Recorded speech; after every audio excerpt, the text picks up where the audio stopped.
Hi readers, welcome back to my channel, Lila Wanders and Reads. Lee here, and welcome to my weekend books. This week I read 4 books, which was an improvement on last week when I was on vacation. So I read 1 book and then I read a 133 page book, which is on my Kindle, so I'm not even going to count it in my... It's counting on my Goodreads, but it's not counting on my manual tab of what I've read this month. So, I started the week still kind of into my whole Lost in the Woods theme. I have another theme for this week, and let me get to that real quick. This week, I'm probably only going to post 2 videos. Today's video, and then tomorrow, Theme Tuesday, which you'll have to see what the theme is, and may or may not get one out on Wednesday. If I do, it's going to be a review of my current read, Friday Night Lights, but I will talk about that more when I get there. So, I started the week still lost in the woods with What Wild Women Do by Karma Brown. I found this okay.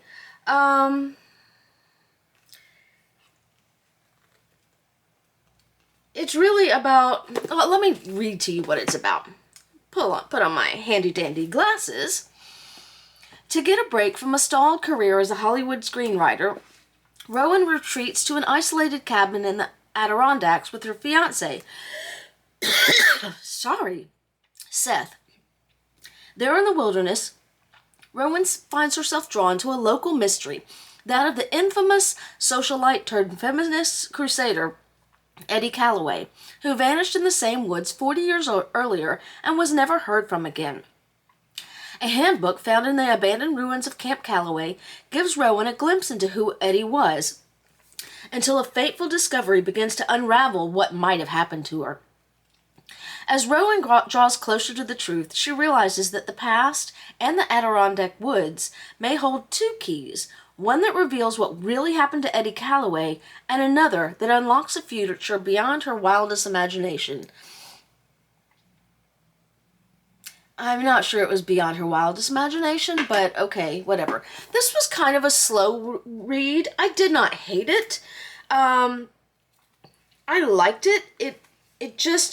It sounds, and this is often the case with blurbs, the blurb on the back makes it sound a lot more exciting and fast-paced than it actually was. So it was a slow read. I think when I did my short, when I recorded my short after I finished it, I think I said settle in. So not a bad read, just an okay read. I prefer books like these when I'm not feeling well, and I was feeling fine when I read this, so it's just an okay for me. Anyway, next I went to another okay book, and that was Wake Up Nat and Darcy by Kate Cochrane. Gotta write her name down on my card here. Again, another okay read. This is a debut novel, I believe, sapphic hockey romance. My biggest complaint on this is these women had a connection in college, could never really get together, there was a betrayal, and they never got past what happened in college. Even though now they're 35 and 38, it felt really young to me. Cut from the U.S. women's hockey team right before her 3rd chance at gold, Natalie Carpenter is scrambling for a plan that'll help her avoid moving back home. This does do a good job of showing how little our Olympic athletes are paid. The answer, a guest hosting gig on Wake Up, USA's Winter Games coverage. Her co-host, Darcy LaCroix, Nat's ex-girlfriend, one-time college teammate turned adversary. Since leaving Team Canada, Darcy has worked hard to make a name in broadcasting. If her big break requires sharing screen time with the former cocky freshman who turned her world upside down, so be it. At this point, there's nothing between them except history. But audiences disagree. Hashtag Pucking Hotties is trending hard, and Nat and Darcy agree to lean into it for ratings, obviously. It's not like Nat can forget the way Darcy broke her heart, or their bitter team rivalry. Between working together, traveling together, and that irresistible spark, it's getting hard to separate what's real and what's for the camera. Because somewhere underneath everything that went wrong is the sneaking suspicion that nothing will ever feel quite this right again. Again, my only complaint is that it read a little young. The two main characters being 35 and 38, I expected just a little, I've expected them to have gotten over college a little bit more. I am a lot older than 38 right now, and there is one guy from college that I still think about sometime. We never dated, but I feel if I met them again that there's a history. Even if I had met him again at 38, I would have had my own experiences. It would be completely different. I don't think that I would be as hung up as Nat and Darcy were. Anywho, just an aside. The next book, actually, and I hardly ever do this, I saw a reel from Jenna Bush Hager about this book that she chose for her book club, and that reel inspired me to get the book. I'd already had some interest in it, but I'm talking about The Names by Florence Knapp. This was fantastic. I loved this book. I wrote in here, I love this book. Every chapter just breaks my heart, sometimes in the best way, sometimes in the worst. Trigger warning. A lot of people on Goodreads who gave this 1 star were triggered by the domestic violence. And there is that in there. It does not take long to know, so it's not really a huge spoiler. However, I loved it. In the wake of a catastrophic storm, Cora sets off with her 9-year-old daughter, Maya, to register the birth of her son.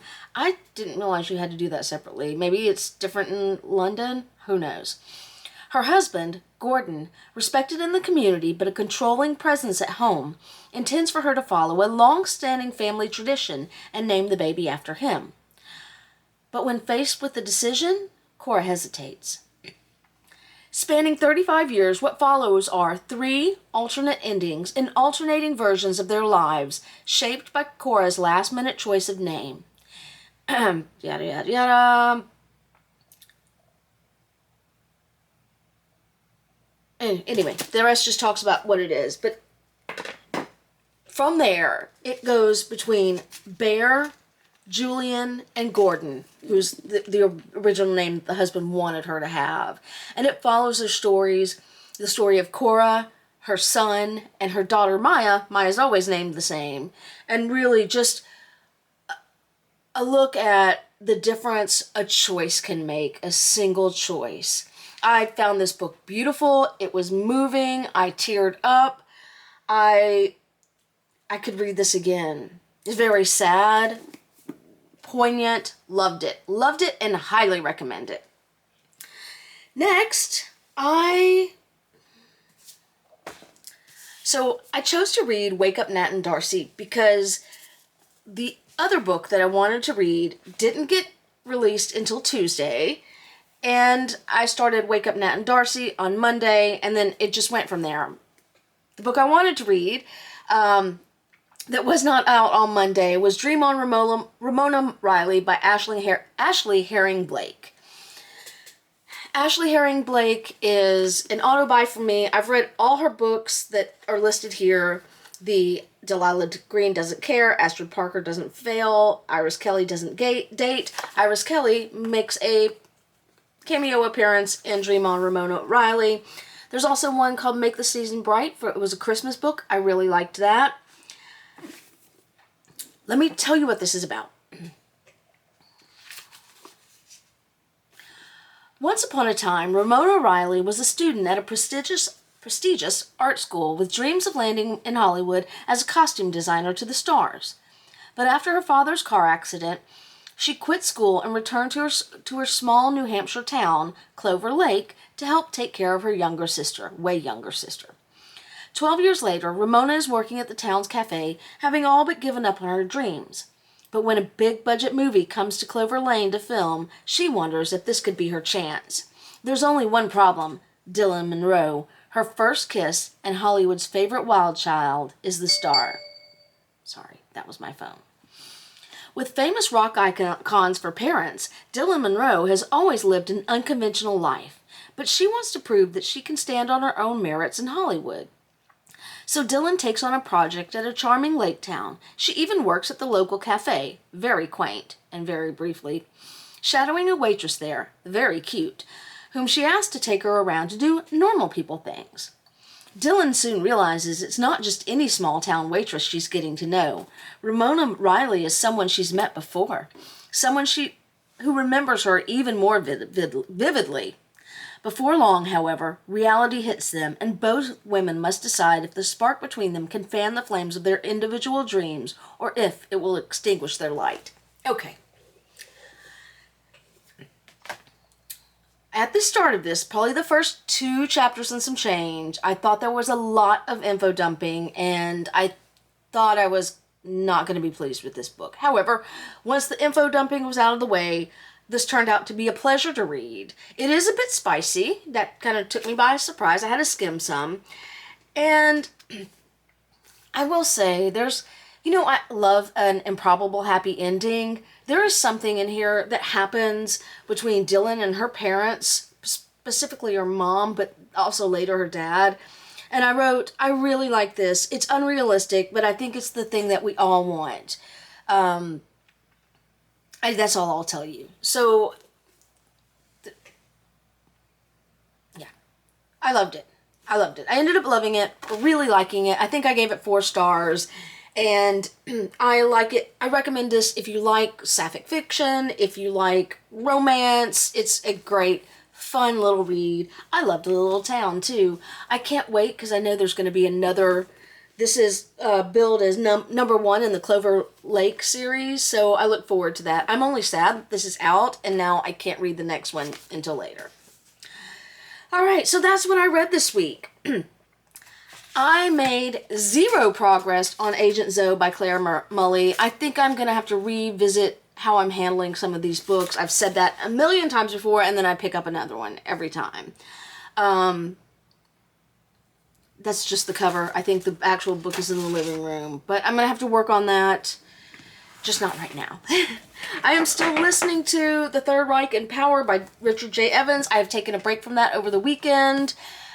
Just because I needed a break from that. I'll pick it back up on Monday when I'm not sure how far I am in this. I'll pick it back up on Monday.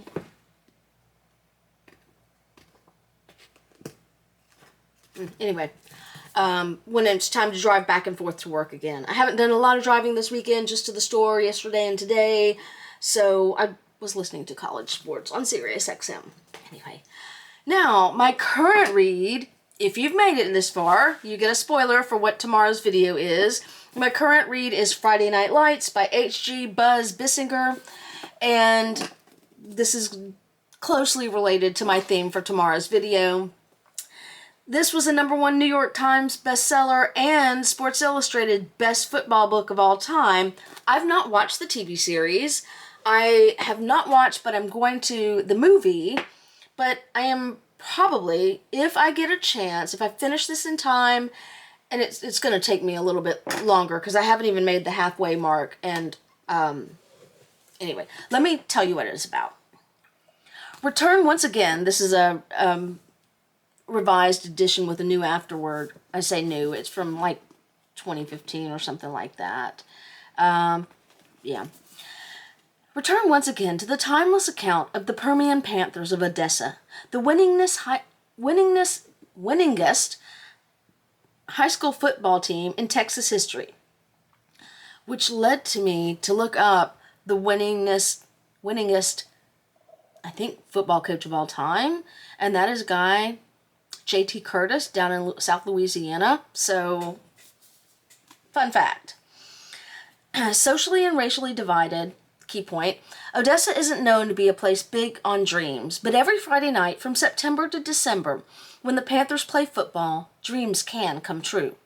With frankness and compassion, H.G. Bissinger unforgettably chapters a season in the life of Odessa and shows how single-minded devotion to the team shapes the community and inspires, and sometimes shatters, the teenagers who wear the Panthers uniform. I'm enjoying this book. There is a lot of data in here, and I will say, yesterday when I started it, I also had on TV for background noise, which I would end up watching instead of this. Saturdays in the South, which is a history of the SEC. It's on Hulu. And so I'm watching that. That's going in the background. And for a lot of it, it's about segregation in the South and desegregation, specifically as it related to football. So I'm reading this, which is set in 1987, 88. And up until really recently in this timeline, Odessa was still segregated. So it's making me very uncomfortable in some ways, but we'll see where it goes. And that's why I may do a standalone video on this book. There are some mindsets that he shows that are ones that I'm familiar with, that I'm not comfortable with. But again, I think it's an important read, and I like to read about football, and I love a football documentary. Anywho, so spoiler alert, tomorrow's theme, football, but not the Friday Night Lights kind. Anywho, if you've made it with me this far, as always, thank you for sticking with me on my journey, and happy reading.